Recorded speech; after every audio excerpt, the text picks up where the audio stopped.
and really, great young players throughout it, as I've mentioned, with some people like James Rew and Archie Vaughan, and Lamon B, and various others, very, very talented players. You've got a long time left playing for Somerset.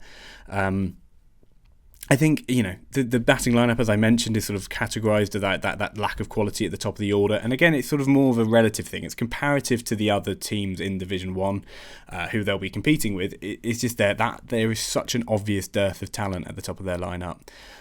So I think the whole idea of moving to the bowlers to sort of bowling all round to the top of the lineup and sort of taking, again, it's almost taking like the power out of it. It's taking this kind of negative and turning it around and being like, well, we're just going to almost look at it like two night watchmen to begin the game. And Lewis Gregory's case, more of maybe that night hawk, and be quite aggressive against the new ball.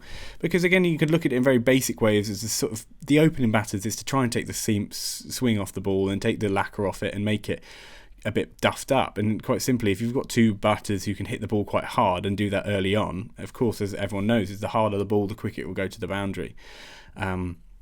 So I think, Somerset's move to sort of putting all bowling all-rounders and dropping the likes of Andrew Umeed could prove to be a masterstroke. I mean, it's whether or not they'll stick with it. I think whether or not they just see it as a short-term solution. It wouldn't surprise me if that is the case. And sort of playing one less batter with a lot more bowlers, again, it'll be interesting. I think it's a really cool move. I think I really like it for cricket. I think I like it being a change in a tactical look at it.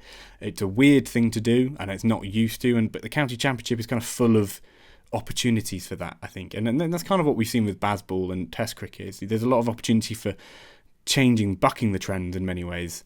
And again, as I mentioned in the batting, it means people like Archie Vaughan can be protected away from the top of the order, where, I was watching the highlights of him facing up to Sam Cook and Jamie Porter, and it was just like, it was like a rabbit in the headlights, bless him. Like, he's got all the talent to be good enough, but just facing those two at the top of the order as a 19-year-old, for anyone in any standard or any level, is going to be terrifying. These are two, So I think it's quite a clever idea for someone like him.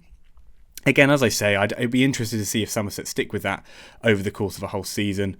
And then, as I say, they've had a poor start to the season. So if this could just be a catalyst for change, and I think Sussex could be in the end of a bad result if kind of they do it in a very clever way. And who knows if this sort of last half an hour I've been talking, maybe it's all fallen apart and Sussex have torn through them. I don't know, but it'll be interesting to see how the sort of batting lineup switches has gone and whether or not they can kind of capitalise near the end of play where the bowlers are getting more tired and the ball's getting a bit older.